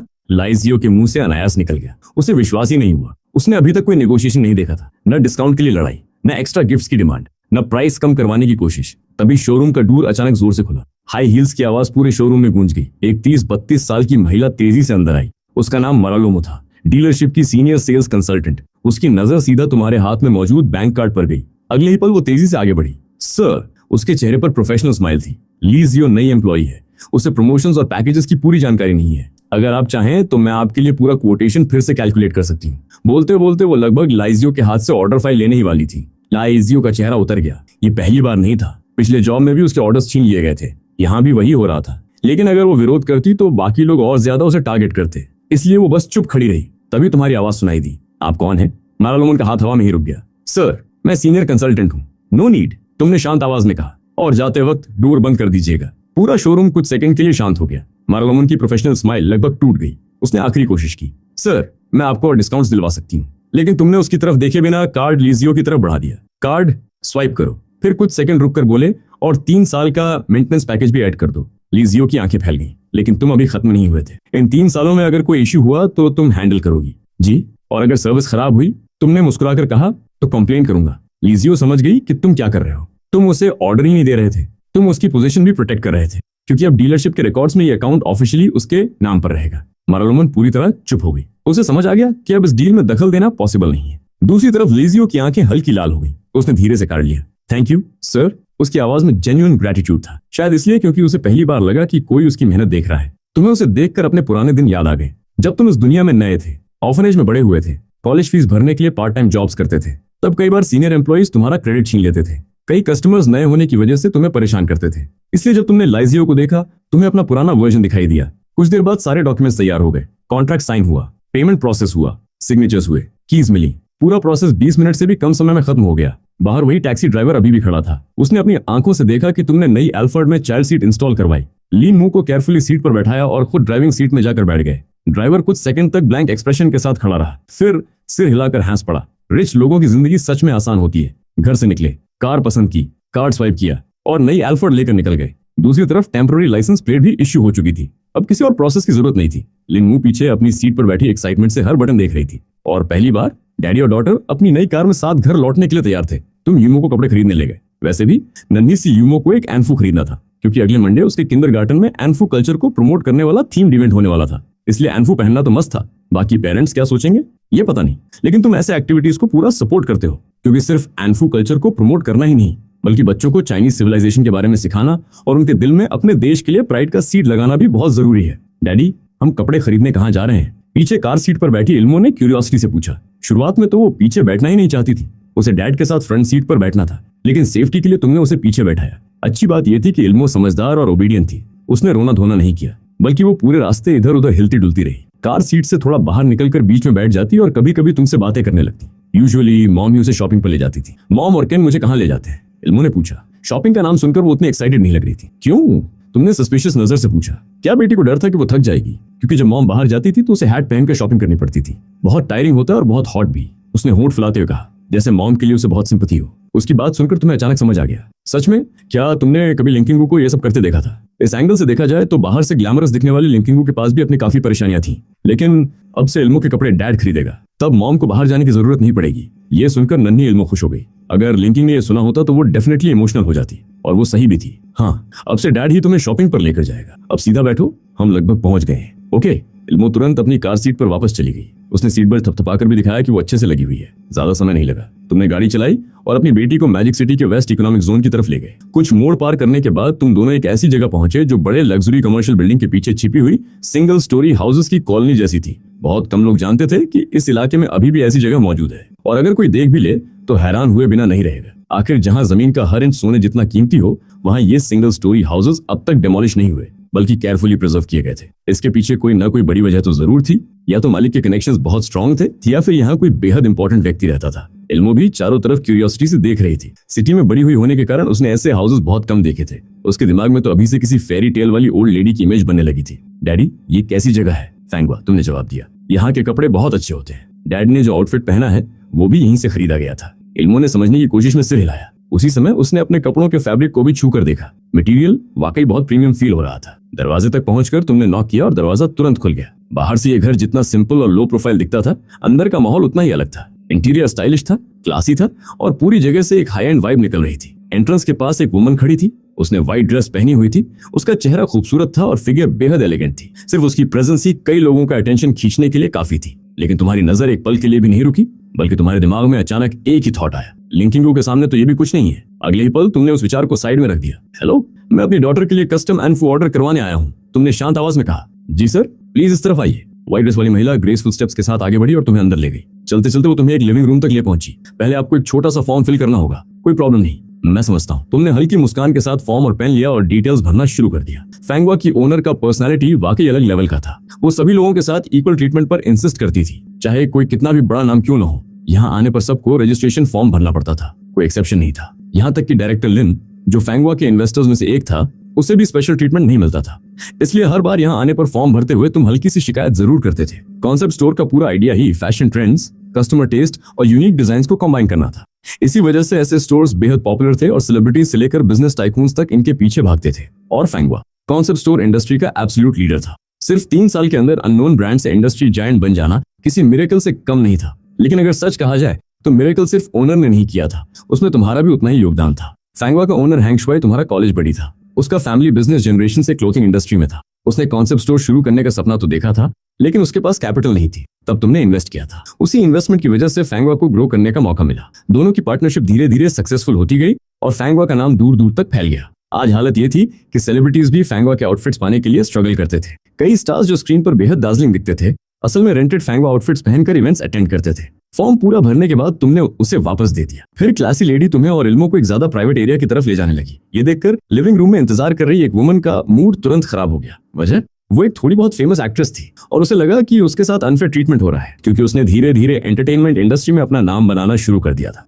इसलिए उसे फैंगवा के बारे में पता चला। भले ही सिर्फ एक पार्टी में लोगों के शॉक रिएक्शंस देखने के लिए इतना महंगा आउटफिट रेंट करना थोड़ा पेनफुल था, लेकिन उसने दांत भींच कर फैसला कर लिया था। मगर तभी किसी ने उसकी लाइन कट कर दी। यही बात उसे सबसे ज्यादा इरिटेट कर गई। हालांकि उसे मानना पड़ा कि तुम काफी हैंडसम थे, लेकिन उसे पूरा यकीन था कि तुम कोई सेलिब्रिटी नहीं हो क्योंकि उसने तुम्हें पहले कभी नहीं देखा था। इसी कॉन्फिडेंस में उसने तुम्हें सीधे कॉल आउट भी कर दिया। उसकी आवाज सुनकर पास खड़ा एक एम्प्लॉई आगे आया। सलीन हमारे स्पेशल वीआईपी गेस्ट हैं, उन्हें फुल प्रायोरिटी प्रिविलेजेस प्राप्त हैं। बस ये 3 शब्द सुनते ही पूरा माहौल बदल गया। एम्प्लॉई की आवाज में ऐसा कॉन्फिडेंस था कि किसी को भी उस स्टेटमेंट पर शक नहीं हो सकता था। ये सुनकर जालवेम भी हैरान रह गई। स्पेशल वीआईपी गेस्ट, फैंगवा में ऐसे कितने स्पेशल वीआईपी गेस्ट हैं? उसने तुरंत पूछ लिया। उसके हिसाब से फैंगवा को डोमेस्टिक और इंटरनेशनल लेवल के बड़े बड़े लोग पसंद करते थे, इसलिए उसे लगा कि ऐसे वीआईपीज की संख्या काफी होगी। लेकिन अगले ही पल जो जवाब मिला उसने उसे पूरी तरह स्टंट कर दिया। एम्प्लॉई के माथे पर हल्का पसीना आ गया। फिर उसने सम्मान से जवाब दिया, सिर्फ यही एक। इतना कहकर टक्सेरो पहना एम्प्लॉई वापस अपनी जगह चला गया। जालवेम वहीं खड़ी रह गई। उसके मन में सिर्फ एक सवाल घूम रहा था, आखिर ये आदमी है कौन? एक पल के लिए उसके मन में तुमसे फ्रेंडशिप करने का विचार आया, लेकिन थोड़ी देर सोचने के बाद उसने खुद ही उसे डिसमिस कर दिया। ऐसे लेवल का आदमी मुझ जैसी छोटी एक्ट्रेस में इंटरेस्ट क्यों लेगा? उधर तुम और इल्मो एक बड़े कमरे में पहुंचे। कमरे में कई हैंगर्स लगे हुए थे। एंटरटेनमेंट वर्ल्ड को जानने वाला कोई भी व्यक्ति एक नजर में पहचान सकता था कि वहां टंगे हुए कई आउटफिट सेलिब्रिटीज द्वारा पहने जा चुके थे। मतलब सच में सब कुछ रेंट पर दिया जाता था। ये बात अपने आप में काफी क्रेजी थी। मिस, इधर आइए, आपके मेजरमेंट्स लेने हैं। स्टाफ मेंबर ने मुस्कुराकर कहा। सिस, मुझे यूमो बुलाओ, इल्मो ने धीरे से फुसफुसाते हुए कहा, लेकिन उसकी आंखों में क्यूरियोसिटी साफ दिखाई दे रही थी। स्टाफ मेंबर्स बस हल्का मुस्कुरा दिए। उन्हें अपनी लिमिट्स पता थी। वो सिर्फ फैंगवा के एम्प्लॉयज थे। स्पेशल वीआईपी गेस्ट की बेटी को निकनेम से बुलाने की उनकी हिम्मत नहीं थी। मिस्टर लीन, यंग लेडी के आउटफिट के लिए हम प्रीमियम क्वालिटी सिल्क इस्तेमाल करने वाले हैं। क्या ये ठीक रहेगा? कोई प्रॉब्लम नहीं। प्लान के अनुसार आगे बढ़िए। तुमने आराम से जवाब दिया। हमें आउटफिट मंडे तक चाहिए। जी मिस्टर लीन, आप बिल्कुल चिंता मत कीजिए। कई वुमेन स्टाफ मेंबर्स ने एक साथ सिर झुकाकर जवाब दिया। अगर फैंगवा के रेगुलर कस्टमर्स ये दृश्य देखते तो शायद उनकी आंखें बाहर निकल आती। दुनिया भर के जाने माने लोग आज भी फैंगवा से कपड़े ऑर्डर कर सकते थे, लेकिन उसके लिए उन्हें वेटिंग लिस्ट में लगना पड़ता था और करंट वेटिंग पीरियड पूरे 8 साल, जबकि तुम्हारा ऑर्डर 2 दिन से भी कम समय में तैयार हो जाने वाला था। यही फर्क था। ऑर्डिनरी कस्टमर और फैंगवा के इकलौते स्पेशल वीआईपी गेस्ट के बीच का अंतर सच में आसमान और जमीन जैसा था। ऑर्डर कंप्लीट होने के बाद तुम वहां रुके नहीं, इल्मो को लेकर बाहर निकल गए। लगभग दोपहर हो चुकी थी। तुम्हारा प्लान था कि पहले उसे लंच करवाओ और फिर अम्यूजमेंट पार्क ले जाओ। पूरा दिन एक्टिविटीज से पैक्ड था। इल्मो भी बहुत खुश थी, खाने या राइड्स की वजह से नहीं, बल्कि सिर्फ इसलिए क्योंकि वो अपने डैड के साथ थी। उसके लिए वही सबसे बड़ी खुशी थी। दूसरी तरफ लिंकिंगू की सुबह की शूटिंग आखिरकार खत्म हुई। लगातार 10 टेक्स देने पड़े थे। वर्कलोड थोड़ा हैवी था, लेकिन थैंकफुली ब्रेक्स के दौरान वो म्यूजिक सुनकर खुद को रिलैक्स कर लेती थी। इसी बीच वो बार बार अपना फोन भी चेक करती रहती। शायद डैड और डॉटर ने कोई मैसेज भेजा हो। आखिरी मैसेज यूमो की वॉइस रिकॉर्डिंग थी। डैड ड्राइव कर रहे हैं, फोन नहीं देख सकते। डैड मुझे कपड़े खरीदने लेकर जा रहे हैं, मॉम भी आना चाहती है। वॉइस नोट सुनकर लिंकिंगू के चेहरे पर मुस्कान आ गई। ऐसा लग रहा था कि डैड और डॉटर काफी अच्छी बॉन्डिंग बना रहे थे। सुबह भर जो चिंता उसे परेशान कर रही थी वो धीरे धीरे गायब होने लगी। उसे डर था कि उसके बिना तुम दोनों ऑकवर्ड फील करोगे,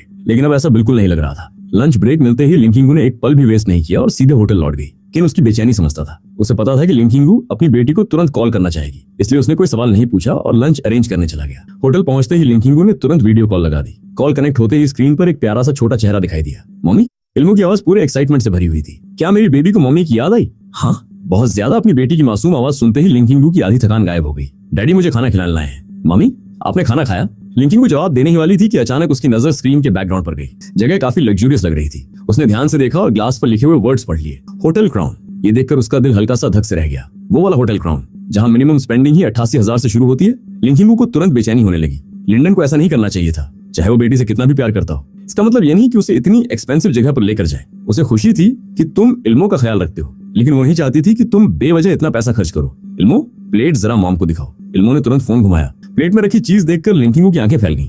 मॉलिक्यूलर आइसक्रीम, होटल क्राउन की सबसे फेमस सिग्नेचर डिशेस में से एक। ये कोई नॉर्मल आइसक्रीम नहीं थी, स्पेशल टेक्नोलॉजी से बनाई जाती थी, जिसे ज्यादा खाने पर भी स्टमच अपसेट नहीं होता था। बहुत सी जगह मॉलिक्यूलर आइसक्रीम बनाती थी, लेकिन होटल क्राउन वाली सबसे फेमस मानी जाती थी और उसकी प्राइस कम से कम 5 अंकों में। डैड, मॉम आपको बुला रही हैं। इल्मो ने फोन तुम्हारी तरफ बढ़ा दिया। स्क्रीन की दूसरी तरफ लिंकिंगू का खूबसूरत चेहरा दिखाई दिया। भले ही तुम दोनों अक्सर नहीं मिलते थे, लेकिन हर मुलाकात पर लिंकिंगू के मन में वही थॉट आता था, क्या इंसान इतना अच्छा दिख सकता है? अगर तुम्हारी आइडेंटिटी इतनी स्पेशल न होती तो शायद वो सच में तुम्हें एंटरटेनमेंट इंडस्ट्री में असिस्टेंट या मैनेजर के तौर पर इंट्रोड्यूस करने के बारे में सोचती। लिंडन, उसने धीरे से पुकारा। मैं सुन रहा हूँ, तुमने शांत आवाज में जवाब दिया। पास खड़ी इल्मो तुरंत शरारती मुस्कान के साथ बोली, डैड की वॉइस कितनी कॉन्फिडेंट लग रही है। मॉम को ऐसी वॉइस पसंद है ना?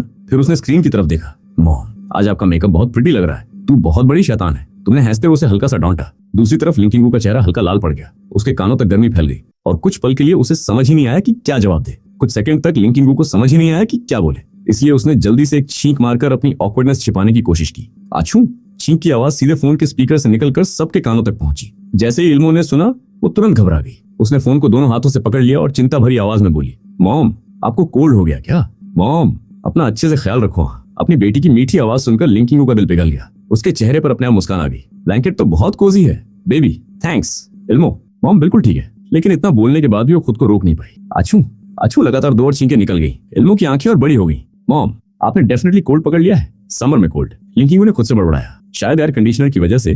तभी तुमने भी फोन की तरफ देखते हुए पूछा, लिंकिंगू सब ठीक है ना? जब पहले बेटी और फिर उसके डैड ने उसकी चिंता की तो लिंकिंगू के दिल में एक अजीब सा एहसास उठा। एक पल के लिए उसके मन में ख्याल आया, अगर सच में हम फैमिली होते तो शायद बुरा नहीं होता। लेकिन अगले ही पल उसने उस सोच को झटक दिया, बस हल्का सा कोल्ड है, कुछ सीरियस नहीं, थोड़ा रेस्ट करूंगी तो ठीक हो जाएगा। ठीक है, अगर ठीक नहीं हुआ तो मेडिसिन ले लेना, यहाँ मेरा एक जानने वाला है, वो डिलीवर करवा देगा। No need thanks. लिंकिंगू ने धीरे से जवाब दिया। फिर कुछ पल चुप रहने के बाद बोली, वैसे इल्मो को संभालना काफी एग्जॉस्टिंग होता है ना? तुमने भौं उठाई। मतलब वो मेरी बेटी है, तुमने सीधे जवाब दी। उस वक्त तुम इल्मो के सामने बैठे उसे मॉलिक्यूलर आइसक्रीम खाते हुए देख रहे थे। उधर फोन पर माँ बेटी की बातें भी जारी थी। इल्मो ने हमेशा की तरह कोई सीक्रेट नहीं रखा। उसने फैंगुआ जाने से लेकर कपड़े खरीदने तक सब कुछ बता दिया। अचानक फोन से लिंकिंगू की आवाज आई, लिंडन सुन रहे हो? हाँ। यूमो के कपड़ों में कितना खर्च हुआ? मुझे अमाउंट बता दो, मैं ट्रांसफर कर दूंगी। कोई जरूरत नहीं, तुमने हंसते हुए कहा। ऐसा मत करो, मैं उसका डैड हूँ। अपनी बेटी के लिए कपड़े खरीदना कोई बड़ी बात नहीं है। तुम्हारी आवाज में बिल्कुल भी दिखावा नहीं था, बस सीधी और सिंपल बात थी। कुछ सेकंड तक लिंकिंगू चुप रही, फिर आखिरकार हार मान गई।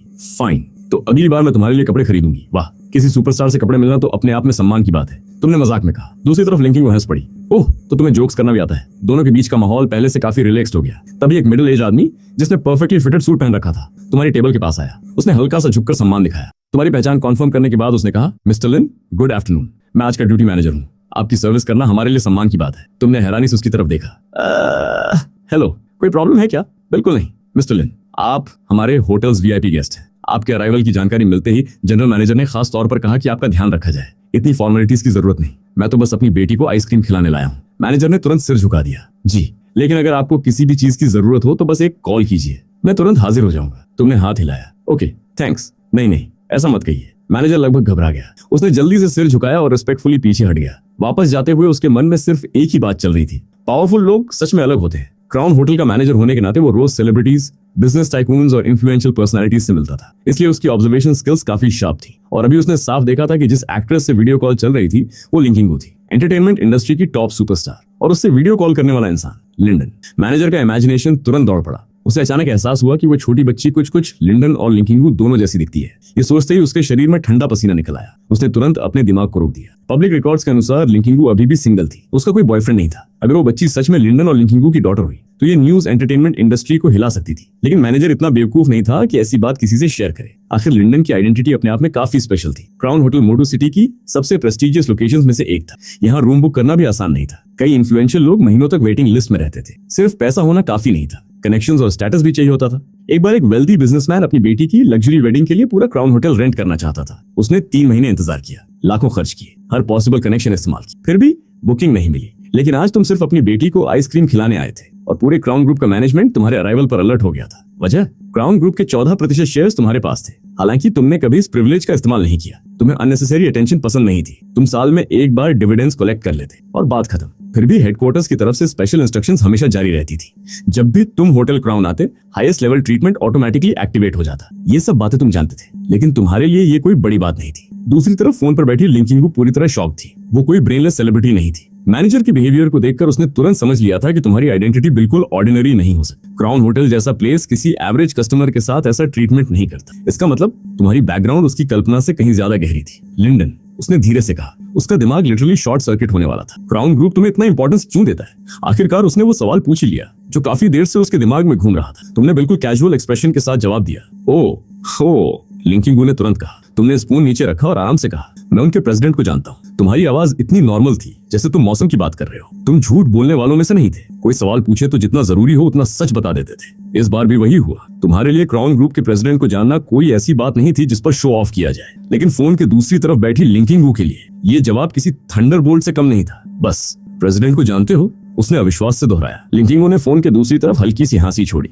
लिंडन, मैं सच कहूं तो तुम्हें समझना दिन ब दिन मुश्किल होता जा रहा है। उसकी आवाज में कंफ्यूजन भी था और क्यूरियोसिटी भी। तुमने आराम से जवाब दिया तो धीरे धीरे ऑब्जर्व करो, कोई जल्दी नहीं है। कुछ पल की चुप्पी के बाद लिंकिंगू ने धीरे से कहा, ऑलराइट, अब मैं तुम लोगों से ज्यादा बात नहीं कर सकती। मुझे थोड़ा रेस्ट करना है। आफ्टरनून में भी रिकॉर्डिंग्स भी हैं। बाय।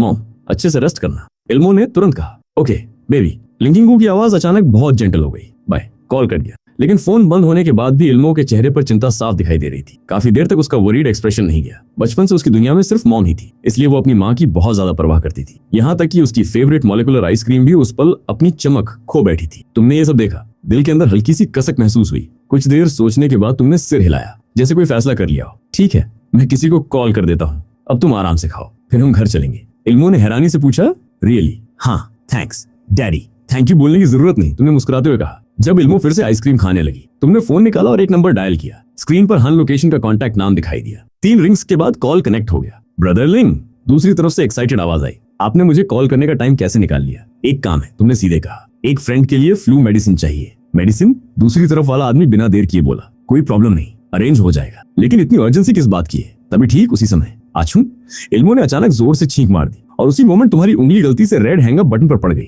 कॉल तुरंत डिस्कनेक्ट हो गया। दूसरी तरफ क्लाउड टचिंग स्काई स्क्रेपर की टॉप फ्लोर ऑफिस में बैठा हैंडसम आदमी फोन को घूरता रह गया। उसके चेहरे पर शॉक था। रुको, उसने धीरे से कहा। ब्रदर लिंग के पास कोई वुमन है? फिर उसने खुद ही सिर हिलाया। नहीं, वो स्नीज किसी एडल्ट की नहीं थी।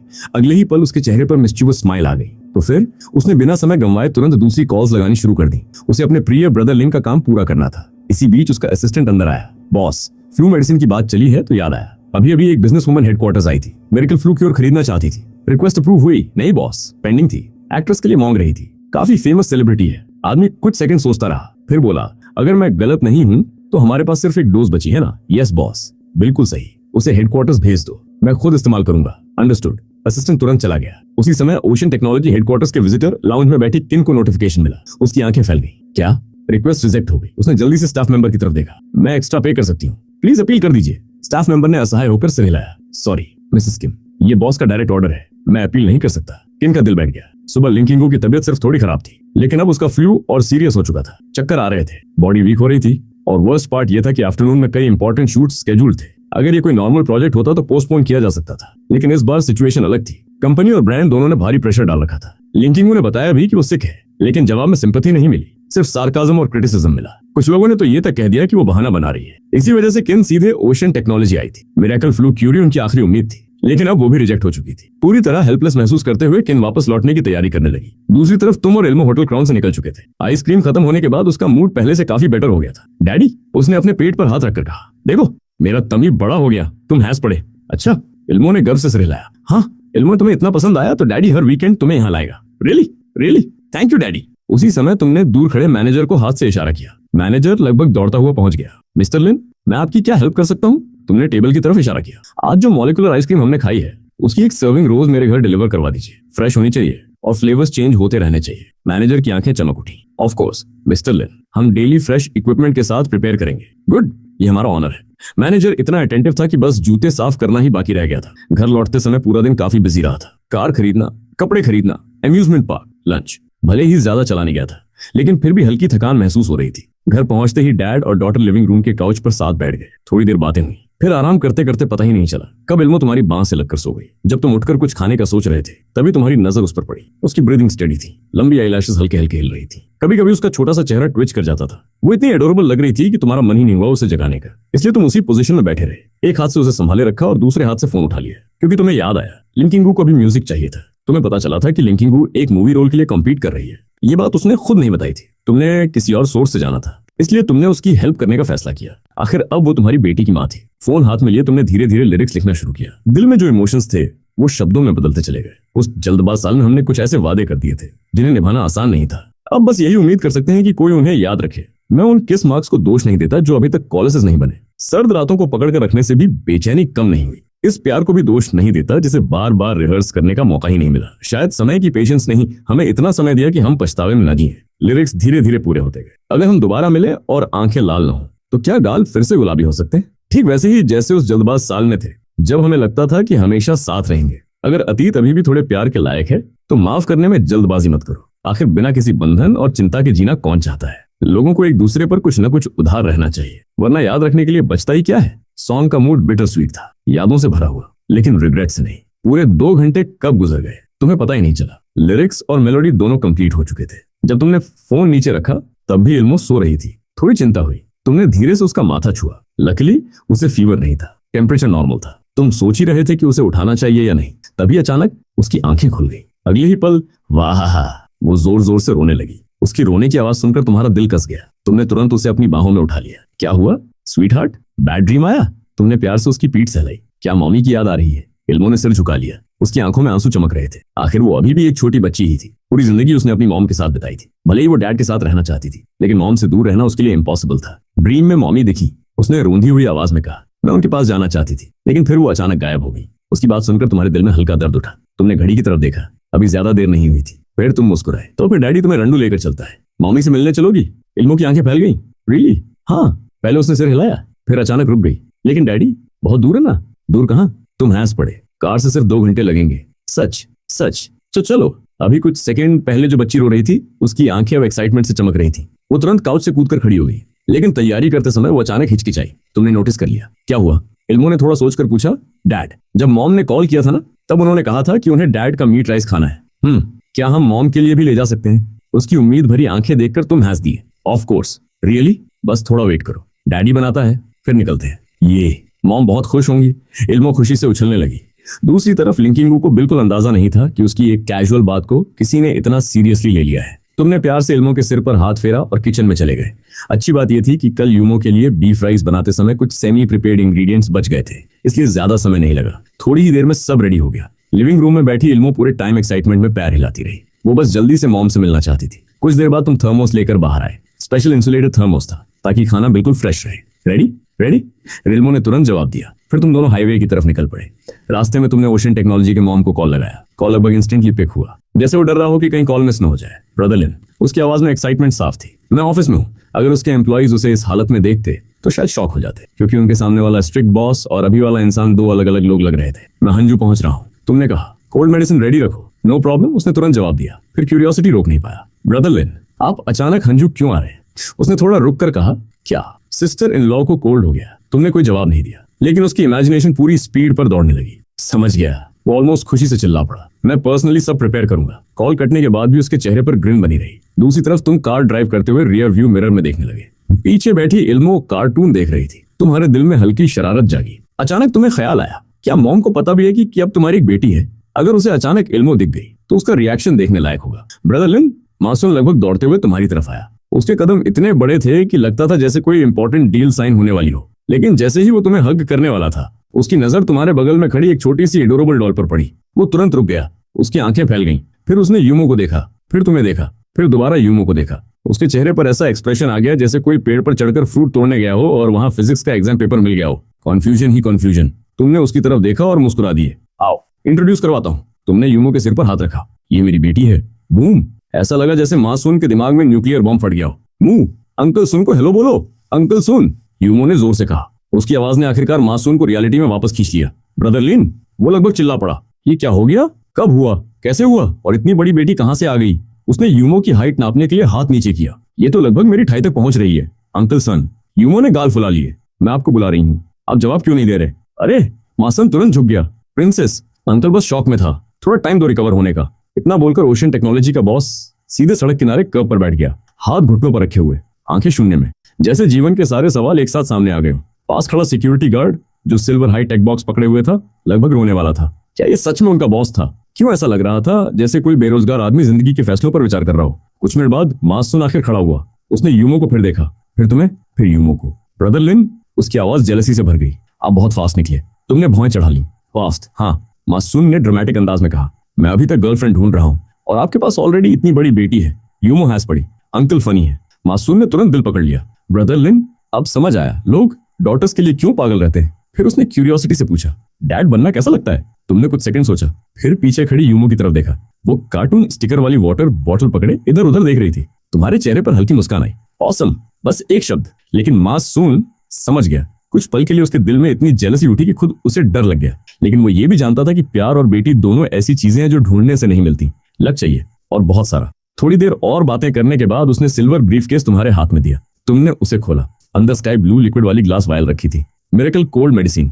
लिक्विड हल्की रोशनी में चमक रहा था, सुंदर भी और मिस्टीरियस भी। ब्रदर लिन, रास्ते में केयरफुल रहना, मासूम बोला। और अगर जल्दी वापस नहीं जा रहे हो तो मेरे यहाँ रुक जाना। मैं और मेरी नीज दोनों का ग्रैंड वेलकम करेंगे। ठीक है। तुमने सिर हिलाया। कार में बैठने से पहले यूमो ने विंडो नीचे की। Uncle, bye bye bye bye. मासन ने हाथ हिलाया, लेकिन उसके चेहरे पर जो गूफी स्माइल थी उसने सिक्योरिटी गार्ड की रीढ़ में ठंडक दौड़ा दी। कार धीरे धीरे दूर चली गई। अंदर यूमो ने मिरेकल मेडिसिन वाली ब्रीफकेस को दोनों हाथों से पकड़ रखा था, जैसे कोई नेशनल ट्रेजर हो। उसे डर था कहीं झटका लगकर बॉटल टूट न जाए। शाम धीरे धीरे ढल रही थी। दूसरी तरफ होटल रूम में लिंकिंगू बिस्तर पर पड़ी थी। उसका सिर भारी था, बॉडी वीक थी। पिलो के पास फोन रखा था। उसी सॉन्ग की रिकॉर्डिंग चल रही थी जो कभी तुमने गाया था। फ्लू इतना बुरा था कि उसे खुद पता भी नहीं चला कब वो धीमे धीमे साथ में हमिंग करने लगी। तभी ट्रिंग, फोन बज उठा। लिंकिंगू ने मुश्किल से आंखें खोली। स्क्रीन पर ग्रीन बबल नोटिफिकेशन चमक रहा था। कॉलर आईडी देखकर उसका दिल हल्का सा धड़क उठा। लिंडन। उसने खुद को उठाया, कुछ सेकंड हेजिटेट किया, फिर आंसर बटन दबा दिया। हेलो। उसकी आवाज कमजोर थी। क्या हुआ? इल्मो ने कोई शरारत की? अगले ही पल दूसरी तरफ से आवाज आई, मॉम।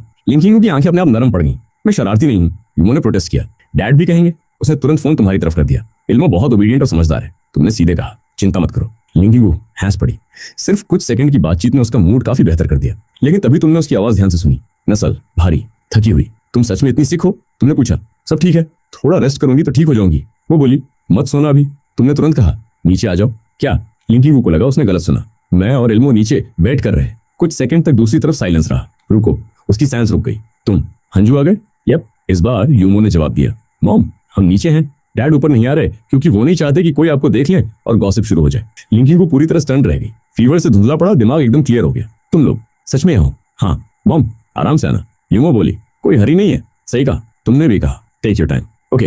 लिंकिंगू ने धीरे से जवाब दिया, मैं अभी आती हूँ। कॉल कट गया। कुछ सेकंड तक वो वहीं बैठी रही। फिर अचानक उसके दिल की धड़कन तेज हो गई। नर्वसनेस, एक्साइटमेंट, हैप्पीनेस, सब कुछ एक साथ। उसे कभी उम्मीद नहीं थी कि कोई इंसान सिर्फ उसकी एक कैजुअल बात के लिए इतने दूर चला आएगा। क्या करूं? वो बिस्तर से लगभग उछलकर खड़ी हो गई। दूर खुला और बाहर लिविंग रूम में बैठी किन ने आवाज सुन ली। अरे मेरी डिवा। किन घबरा गई। तुम क्या कर रही हो? तुम्हें तो बेड रेस्ट करना था। वो भाग कर आई और लिंकिंगू को वापस बिस्तर पर धकेलने लगी। चलो वापस लेटो।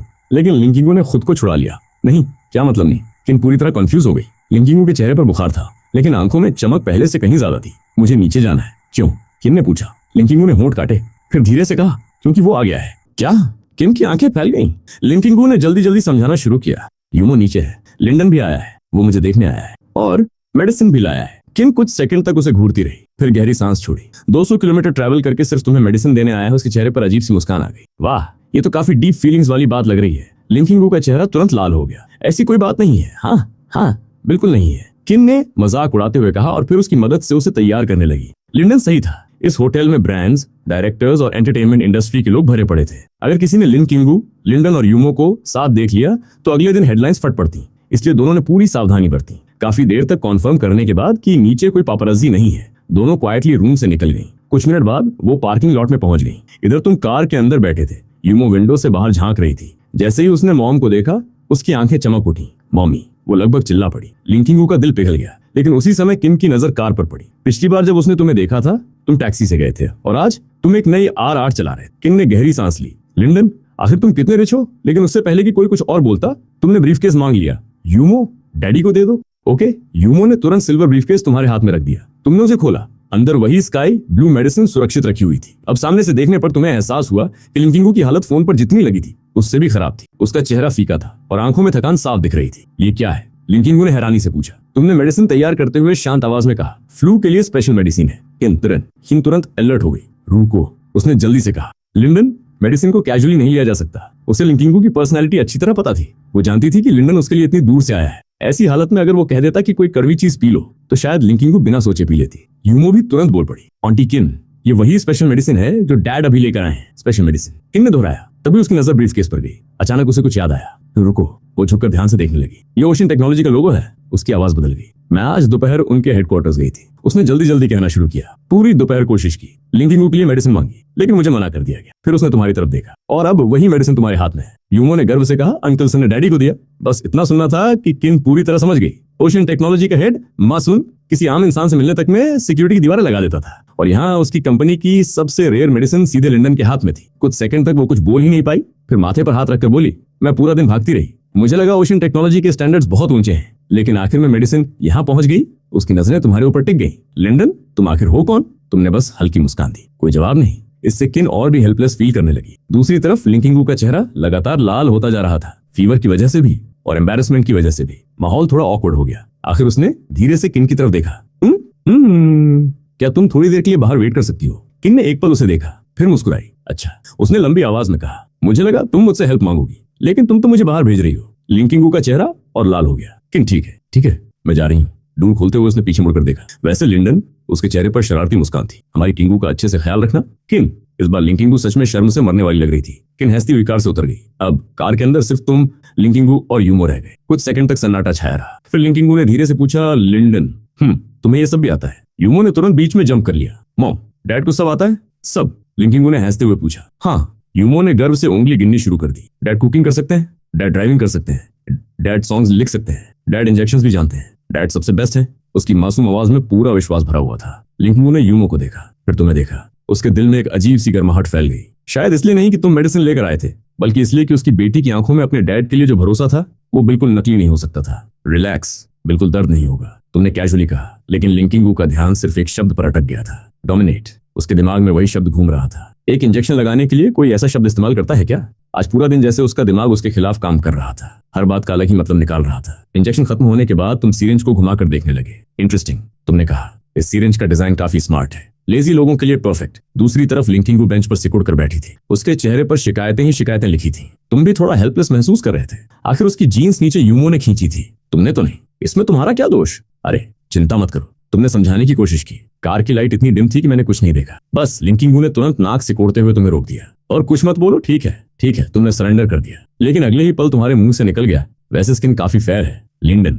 लिंकिंगू लगभग चिल्ला उठी। उसका चेहरा फिर से लाल हो गया। तभी उसने जल्दी से विंडो नीचे की। किन, जल्दी अंदर आओ। फ्लावर बेड के पास क्राउच करके बैठी। किन तुरंत उठी और कार में वापस आ गई। जैसे ही अंदर बैठी, उसने लिंकिंगू का चेहरा देखा और हैरान रह गई। अरे, उसने आंखें झपकाई। तुम्हारा चेहरा इतना रेड क्यों है? फिर उसने मजाकिया अंदाज में कहा, ये फ्लू मेडिसिन है या मिरेकल ब्यूटी ट्रीटमेंट? लिंकिंगू ने उसे घूरा। किन तुरंत हंसने लगी। तुमने इंजन स्टार्ट किया और कार आगे बढ़ गई। कुछ देर बाद तुम लोग एक बड़े पार्क के पास पहुंचे। रात धीरे धीरे गहराने लगी थी। डिनर के बाद घूमने निकले लोगों की भीड़ थी। कहीं पेरेंट्स अपने बच्चों को घुमा रहे थे, कहीं कपल्स हाथ पकड़कर वॉक कर रहे थे, और अगर कोई ध्यान से देखे तो पेड़ों के पीछे कुछ लोग अपनी ही दुनिया में खोए हुए भी दिखाई दे जाते थे। पार्क की लाइटिंग ज्यादा ब्राइट नहीं थी। यही वजह थी कि यहाँ सेलिब्रिटीज भी कभी कभी आराम से आ सकते थे। तुमने आसपास देखा, फिर धीरे से कहा, चलो थोड़ा वॉक करते हैं। लिंकिंगू ने सिर हिलाया। अब उसकी हालत दोपहर से बिल्कुल अलग थी। फीवर लगभग गायब था। चेहरा भी पहले से हेल्दी लग रहा था। किंतु पूरी तरह इंप्रेस थी। ओशन टेक्नोलॉजी की मेडिसिन सच में मॉन्स्टर है। उसने थम्स अप दिखाया। इफेक्ट अनरियल है। उसके दिल में राहत भी थी। अगर ये मेडिसिन नहीं मिलती तो कल का पूरा रिकॉर्डिंग स्केड्यूल बर्बाद हो जाता। कंपनी वाले ताने मारते, ब्रांड्स प्रेशर डालते, एंटी फैंस मौका ढूंढकर ऑनलाइन हंगामा करते, करियर पर असर पड़ सकता था। लेकिन अब सब बच गया था, और उसकी वजह सामने चल रहा आदमी था। किन ने तुम्हें देखा। उसकी आंखों में पहली बार खुला हुआ अप्रूवल दिखाई दिया। तीनों धीरे धीरे पार्क के अंदर चलते गए। कुछ देर बाद लिंकिंगू ने अचानक धीमी आवाज में कहा, थैंक यू। तुमने उसकी तरफ देखा। इस बार उसकी आवाज में कोई एम्बैरेसमेंट नहीं थी, कोई ऑकवर्डनेस नहीं थी, सिर्फ सिंसेरिटी थी। इतनी दूर से आने के लिए। उसने धीरे से कहा, यूमो को साथ लाने के लिए। कुछ सेकंड रुकी, फिर और भी धीरे बोली, और मेडिसिन के लिए भी। एंटरटेनमेंट इंडस्ट्री में सालों बिताने के बाद लिंकिंगू अच्छी तरह जानती थी कि ओशन टेक्नोलॉजी की मेडिसिन कितनी रेयर होती हैं। उसने स्टोरी सुनी थी कि बड़े बड़े इन्फ्लुएंशियल लोग भी उन्हें नहीं पा सके, इसलिए उसकी नजर में ये कोई छोटी बात नहीं थी। उसे पूरा यकीन था कि तुमने या तो बहुत बड़ा फेवर यूज किया होगा या फिर किसी का एहसान लिया होगा, सिर्फ उसके लिए। मैं सच में अप्रिशिएट करती हूँ, उसने दोबारा कहा। इस बार उसके हाथ पीछे बंधे हुए थे। वो थोड़ा आगे झुककर चल रही थी। उसके चेहरे पर प्लेफुल स्माइल थी। अगर कोई अनजान इंसान उस पर उसे देखता तो शायद यही सोचता कि ये लड़की प्यार में पड़ने वाली है। किन ने भी यही सोचा, और जितना ज्यादा वो सोचती उतना ज्यादा उसे लगता कि लिंडन शायद वही इंसान है जिसकी लिंकिंगू को जरूरत थी। कोई जो उसका ख्याल रखे, कोई जो मुश्किल समय में उसके साथ खड़ा रहे। और सबसे बड़ी बात, वो यूमो का बायोलॉजिकल फादर भी था। उसी पल किन ने मन ही मन फैसला कर लिया, अगर मौका मिला तो वो दोनों को थोड़ा पुश जरूर करेगी। चलते चलते तीनों पार्क के सेंटर तक पहुंच गए। वहां एक छोटा सा स्टेप ग्रैंड स्टैंड था। सामने एक ओपन स्टेज बना हुआ था। आसपास बहुत कम लोग थे, इसलिए तुम लोग वहीं बैठ गए। तभी लिंकिंगू की नजर तुम्हारे हाथ में पकड़े तेरमोस पर गई। वैसे, उसने क्यूरियोसिटी से पूछा, तुम ये तेरमोस पूरे टाइम क्यों पकड़े हुए हो? ओह, तुमने तेरमोस की तरफ देखा, फिर मुस्कुरा दिए। ये, हाँ, लिंकिंगू ने सिर हिलाया। इसमें क्या है? यूमो की आंखें तुरंत चमक उठी। मॉम, गेस करो। लिंकिंगू क्यूरियस हो गई। तुमने धीरे से थर्मोस खोला। अगले ही पल अंदर से उठती खुशबू हवा में फैल गई। लिंकिंगू की आंखें बड़ी हो गई। किन भी झुककर देखने लगी, और जब दोनों ने अंदर देखा तो सच में शॉक्ड रह गई।